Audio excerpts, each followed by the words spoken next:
We are starting with Poetry 2, that is, An Elementary School Classroom in a Slum by Stephen Spendor. So, inequalities and injustice of society give ways to exploitation. It is needed to uproot the social evils to make this world better place with equal facilities and opportunities. Stephen Spender shows his concern, eagerness, but also offers a solution through the poem. He suggests to offer these children a glimpse of better world and have quality education. So the points to remember of this chapter are: the poet describes the miserable conditions of the children in school located in a slum. They are malnourished, ill and exhausted. तो जो poet है वो इस poem में जो children's हैं जो एक स्लम में रहते हैं और वो एक एलिमेंट्री स्कूल क्लासरूम में पढ़ते हैं, वो वहाँ की चिल्ड्रन की मिजरेबल कंडीशन को डिस्क्राइब करता है, जो कि स्कूल एक स्लम में लोकेटेड है जहाँ पर वो बच्चे माल नरिश्ड हैं, इल हैं और एग्जॉस्टेड हैं. They are thin, hungry, weak, and insecure. One of them has inherited disability. वहाँ पे जो बच्चे पढ़ने आते हैं उस स्लम में जो स्कूल है, उस स्कूल में जो बच्चे पढ़ने आते हैं वो बहुत ज़्यादा पतले हैं, भूखे हैं, बहुत ज़्यादा वीक हैं और इनसिक्योर हैं. और उनमें से एक तो ऐसा है जिसके पास इनहेरिटेड डिसेबिलिटी है, means he is a disabled person, or we can say he or she is a disabled children. Their physical and mental growth are stunned. उनकी जो मेंटल और फिजिकल ग्रोथ है वो रुक चुकी है, वो अब नहीं हो रही है. The walls of the classroom gives us a glimpse of prosperity which is in sharp contrast to their weak, grim, hollow and pathetic lives. जो क्लासरूम की वॉल्स है वो हमारे लिए तो as a glimpse of prosperity है, जो हमें प्रोस्पैरिटी शो करती है, बट उन बच्चों के लिए वो वॉल उनके वीक, ग्रिम और हॉलो पैथेटिक लाइफ्स के सामने कुछ भी नहीं है. The wall for those children is nothing. Even Shakespeare's portrait images of world maps, buildings with domes or beautiful trials do not offer any hope for these children, as they are poor, underfed and deprived in every way. जो वहाँ पर उनके classroom में Shakespeare's का portrait है, world map की images है, beautiful Doms है, हर एक जगह का ब्यूटीफुल डिस्क्रिप्शन उस वर्ल्ड मैप में दिया हुआ है, वो उनके लिए कोई होप ऑफर नहीं करता, क्योंकि वो चिल्ड्रन, उन्हें पता है कि हमारी लाइफ सिर्फ इस स्लम एरिया तक ही डिफाइन है, हम इसके बाहर नहीं जा सकते बिकॉज वी आर पुअर, हम लोग गरीब हैं और हमें हर तरीके से डिप्राइव किया जाता है. The poet wants improvement in the quality of lives of slum children. जो poet है वो चाहता है कि ये जो slum children हैं, slum के children हैं, इनकी लाइफ की जो qualities है उसमें कुछ improvements हो. They must be provided quality education also so that they can make use of this opportunity, but this cannot be achieved unless the inspectors and other policymakers make serious efforts to this end. जो point है, he wants कि there must be a quality education for these children also, but ये opportunities वो तब तक achieve नहीं कर पाएंगे जब तक वहाँ के पॉलिसी मेकर्स या वहाँ के इंस्पेक्टर्स इसके लिए एफर्ट्स नहीं करेंगे इसे ख़त्म करने के लिए. Catacombs symbolizes darkness and illiteracy which surrounds these children, but through proper education will enlighten their lives. जो catacombs हैं वो क्या symbolize करता है कि darkness और illiteracy जिसने उन चिल्ड्रंस को अपने से सराउंड किया हुआ है, क्योंकि उनके पास प्रॉपर एजुकेशन नहीं है जो उनकी लाइफ्स को एनलाइटन कर सके, या उनके पास कोई रोल मॉडल नहीं है जो उन्हें समझा सके व्हाट इज़ राइट और what is wrong for them. The map is a example. It tempts them to aspire for the world which seems unreachable for them. The maps of their walls should show huge slums instead of beautiful scenic graphic. जो map है उन children के लिए एक bad example है क्योंकि वो उन्हें एस्पायर नहीं करता है, उनके लिए वो सिर्फ एक ऐसा वर्ड है जहाँ पर वो पहुँच नहीं सकते, because they think that their boundaries are till their slum only. They think that the walls of their maps does not show their huge slum. वो ये सोचते हैं कि ये जो मैप है इसमें उनका वो slum कहीं नहीं है as compared to other beautiful scenic graphics.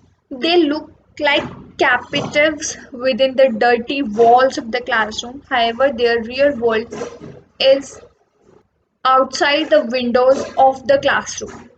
And they need an exposure to the outside world. वो लोग ऐसे समझते हैं उन क्लासरूम की डर्टी वॉल्स को कि वही उनका अब एक रियल वर्ल्ड है इस क्लासरूम की विंडो से बाहर, और वो इस वर्ल्ड से बाहर नहीं जाना चाहते, इस वर्ल्ड से बाहर जो भी है उसे एक्सप्लोर नहीं करना चाहते। In the long run, these children will be able to reap the benefits and rewrite the history of power with development and prosperity. अगर हम लोग चाहें, if the policy makers and the inspectors want, so these children can be able to reap the benefits and they can rewrite the history of power and development with their development and prosperity.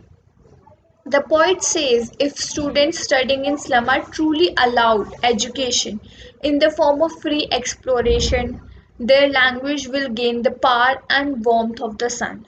They will acquire freedom of expressions which will change their future and recreate history. Poet बोलते हैं कि अगर ये students जो slum में हैं इन्हें free education provide किया जाए और इन्हें एजुकेशन अलाउ किया जाए तो ये फ्री एक्सप्लोरेशन के फॉर्म में तो उनकी लैंग्वेज जो है वो पार गेन करेगी और वो एक दिन फ्रीडम एक्वायर करेंगे इस सब चीज़ों से और उनका फ्यूचर ब्राइट होगा and they will recreate the history.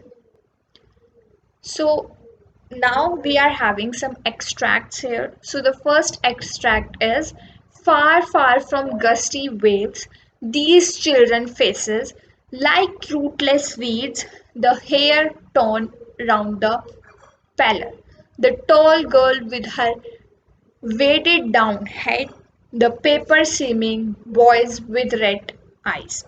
The first question of the extract I'm having here is which children are referred to here. यहाँ पे किन children's की बात हो रही है.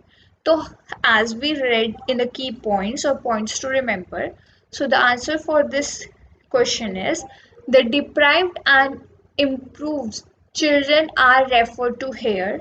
They study in a slum. यहाँ पर उन deprived और malnourished children की बात हो रही है जो कि slum में रहते हैं और वहाँ पर पढ़ते हैं. Second question is why are the children compared to rootless weeds? यहाँ पर children को rootless weeds से क्यों compare किया गया? They are ill-fed and not looked after. They are unwanted like weeds. ये यहाँ पर हमने इन्हें rootless weeds इसलिए compare किया क्योंकि एक तो वो ill-fed हैं, they are malnourished और उनकी कोई care after करने के लिए है ही नहीं और इसलिए उन्हें एक unwanted weed की तरह treat किया जाता है. What does the paper seeming boy with red eyes imply? इस एक्सट्रैक्ट में ये लाइन की एक लड़का जो कि पेपर की तरह लगता है देखने में जिसकी रैट्स की तरह आइज हैं वो क्या इम्प्लाई करता है? It implies that the poor boy is as lean as thin as paper. He is underdeveloped like a rodent. ये जो बच्चा है जो हमें पेपर की तरह लगता है as lean as thin as paper, जो एक रुई से भी पतला और papers even thin as a paper जो कि एक अंडरडेवलप्ड रोडेंट जैसा है. What is the tone of the poet? इस पैराग्राफ में और इस एक्सट्रैक्ट में पोइट का टोन क्या है? It suggest despair and misery. वो यहाँ पर अपना दुख प्रकट कर रहे हैं ये सब देखने के बाद. Second extract here is and yet for these children these Windows not this map their world where all their futures painted with a fog, a narrow street in with a lead sky.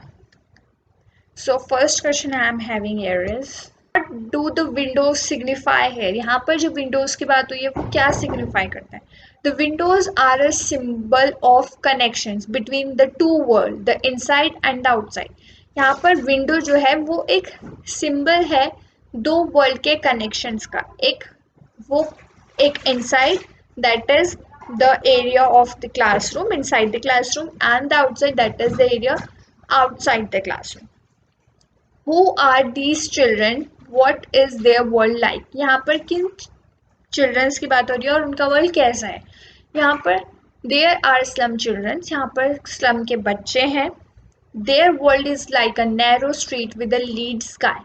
यहाँ पर जो बच्चे हैं इनका world एक पतली सी street जो कि एक नैरो स्ट्रीट है उसकी तरह है जहाँ पर एक लीड स्काई है. What are the words that imply a bleak future? ऐसे कौन से वर्ड्स हैं इस पोएम में और इस एक्सट्रैक्ट में जो उनके ब्लीक फ्यूचर, धुंधले फ्यूचर को रिप्रेजेंट करते हैं? Phrases like futures painted with a fog, narrow street sealed in with a lead sky imply a bleak future for these children.